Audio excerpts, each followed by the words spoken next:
अस्सलाम वालेकुम dear students. पिछले लेक्चर में हम लोगों ने गोल्जी बॉडीज़ को स्टडी किया था। आज हम लोग लाइजोसोम्स पढ़ेंगे।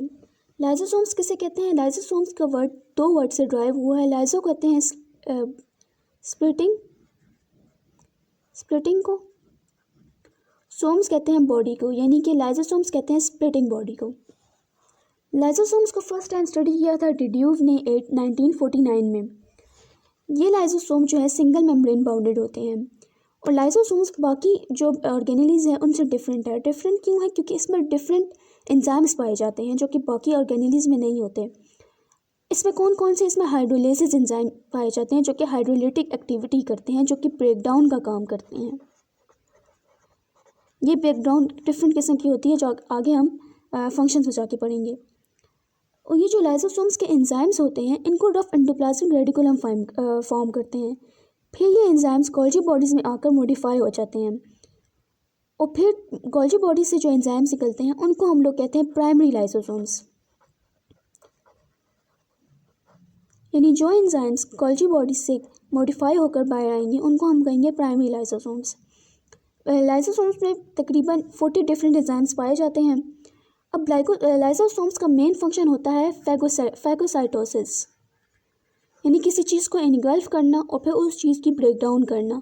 तो इसलिए हमारी बॉडीज़ में वो सेल्स जिसमें फैगोसाइटोसिस होती है, for example white blood cells, neutrophils वगैरह, उनमें ये लाइजोसोम्स ज़्यादा पाए जाएंगे। उन सेल्स में ये लाइजोसोम्स ज़्यादा पाए जाएंगे। अब लाइजोसोम्स के डिफरेंट फंक्शन हैं। पहला एक फंक्शन है इसका इंट्रासेलुलर डाइजेशन। इंट्रासेलुलर डाइजेशन किसे कहते हैं? फॉर एग्जांपल कोई भी फूड मॉलिक्यूल है और सेल में पाया जाता है लाइजोसोम। फॉर एग्जांपल ये लाइजोसोम्स हैं, इसके अंदर डिफरेंट एंजाइम्स हैं। लाइजोसोम इस फूड को इनगल्फ करेगा। इनगल्फ करने के बाद इस वक्त ये जो लाइजोसोम है ये प्राइमरी लाइजोसोम है। प्राइमरी लाइजोसोम इस फूड पार्टिकल को इनगल्फ करेगा। इनगल्फ करने के बाद ये प्राइमरी लाइजोसोम सेकेंडरी लाइजोसोम पे कन्वर्ट हो जाएगा। प्राइमरी लाइजोसोम और सेकेंडरी लाइजोसोम में क्या डिफरेंट है? जो प्राइमरी लाइजोसोम के एंजाइम्स होते हैं ये इनएक्टिव होते हैं। इसमें इनएक्टिव एंजाइम्स पाए जाते हैं जो कि अभी एक्टिव नहीं हैं। जब ये फूड मॉलिक्यूल इनगल्फ करेंगे तो सेकेंडरी लाइजोसोम्स बन जाएंगे जिसे हम कहेंगे एक्टिव एंजाइम्स। इसमें एक्टिव एंजाइम्स पाए जाते हैं। इनगल्फ करने के बाद फॉर एग्जांपल ये लाइजोसोम ने जिसने इनगल्फ किया है फूड मॉलिक्यूल, इस फूड मॉलिक्यूल की ये फिर ब्रेकडाउन करेगा और इसे डिफरेंट स्मॉल मॉलिक्यूल्स में, फॉर एग्जांपल अमाइनो एसिड्स में, स्मॉल अमाइनो एसिड्स में कन्वर्ट कर सकता है। इस फूड को न्यूक्लियोटाइड्स में कन्वर्ट कर सकता है। इससे ये मोनोसैकराइड्स में कन्वर्ट करेगा। यानी कि स्मॉल मॉलिक्यूल्स में कन्वर्ट करेगा। ये फैटी एसिड भी हो सकते हैं। अगर कोई लिपिड को ऐसा मटेरियल इसने इनगल्फ किया है जिसमें लिपिड है तो फिर ये इसे कन्वर्ट कर देगा फैटी एसिड में। ये स्मॉल मॉलिक्यूल्स हमारी बॉडी में डाइजेस्ट हो जाते हैं, यानी इस सेल में डाइजेस्ट हो जाते हैं। फिर इसके बाद जो वेस्ट मटेरियल बच जाते हैं लाइजोसोम उसको कन्वर्ट कर देता है कंट्रैक्टाइल वैक्यूल में। उसको कन्वर्ट कर देता है कंट्रैक्टाइल वैक्यूल में। फॉर एग्जांपल ये कंट्रैक्टाइल वैक्यूल है।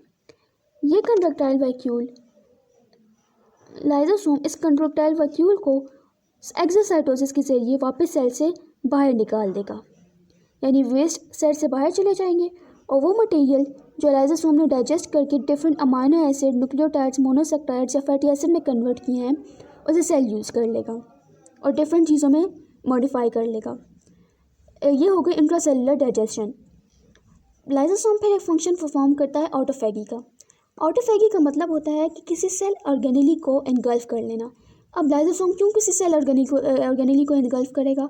फॉर एग्जांपल हम माइटोकॉन्ड्रिया की बात करते हैं कि फॉर एग्जांपल किसी ने एक्सरसाइज शुरू की जिसकी वजह से उसकी बॉडी में माइटोकॉन्ड्रिया की अमाउंट ज़्यादा हो गई। अब उसने एक्सरसाइज शुरू की लेकिन एकदम से एक्सरसाइज छोड़ दी। अब जो माइटोकॉन्ड्रिया अब जो ज़्यादा हुए हैं इनको ख़त्म भी तो करना है, क्योंकि वो तो ज़्यादा इसलिए हुए थे ताकि वो हमें ज़्यादा एनर्जी दे सकें। हम आगे पढ़ेंगे कि माइटोकॉन्ड्रिया का क्या काम है। तो अब वो माइटोकॉन्ड्रिया जो ज़्यादा हो गए हैं उनको ख़त्म करने का काम किसका है? इस लाइजोसोम्स का है। यानी कि फॉर एग्जांपल ये लाइजोसोम्स है जिसको हम कहेंगे प्राइमरी लाइजोसोम्स। क्योंकि अभी इसके अंदर इनएक्टिव एंजाइम्स हैं।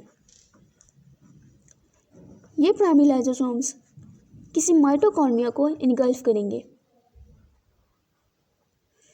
इस माइटोकॉन्ड्रिया को इनगल्फ करने के बाद ये लाइसोसोम्स कन्वर्ट हो जाएंगे सेकेंडरी लाइसोसोम्स में, और फिर इसकी ब्रेकडाउन करके डिफरेंट मटेरियल सेल एब्जॉर्ब कर लेगा। तो मतलब कि इस ऑटोफैगी का मतलब होता है कि किसी सेल ऑर्गेनेली को, अपनी ही सेल की ऑर्गेनेली को या किसी दूसरे सेल की ऑर्गेनेली को इनगल्फ करना। तो ये काम भी लाइसोसोम्स का होता है। लाइसोसोम्स इंट्रासेलुलर डाइजेशन भी करते हैं, लाइसोसोम्स ऑटोफैगी का काम भी करते हैं। ऑटोलाइसिस तीसरा फंक्शन है इसका, ऑटोलाइसिस का। ऑटोलाइसिस का मतलब होता है किसी सेल की डेथ करवाना। फॉर एग्ज़ाम्पल कोई सेल है जो कि ओल्ड हो गया है, या कोई सेल है जो कि ख़राब हो गया है, वॉर्न हो गया है। अब उस सेल में क्या करेगा, जो लाइसोसोम है उस सेल में वो लाइसोसोम बर्स्ट हो जाएगा। जब वो बर्स्ट होगा तो इस लाइसोसोम के अंदर जितने भी एंजाइम्स हैं वो सेल से बाहर आ जाएंगे। अब जब वो सेल से बाहर आएंगे एंजाइम्स, तो वो एंजाइम्स सेल की बाकी मटेरियल को, यानी कि पूरे सेल को एक तरह से खा जाएंगे, तो सेल की डिसइंटीग्रेशन हो जाएगी। इसीलिए इस फंक्शन की वजह से लाइसोसोम्स को हम कहते हैं सुसाइडल बैग्स, यानी लाइसोसोम्स ऑटोलाइसिस का काम करता है। ठीक है,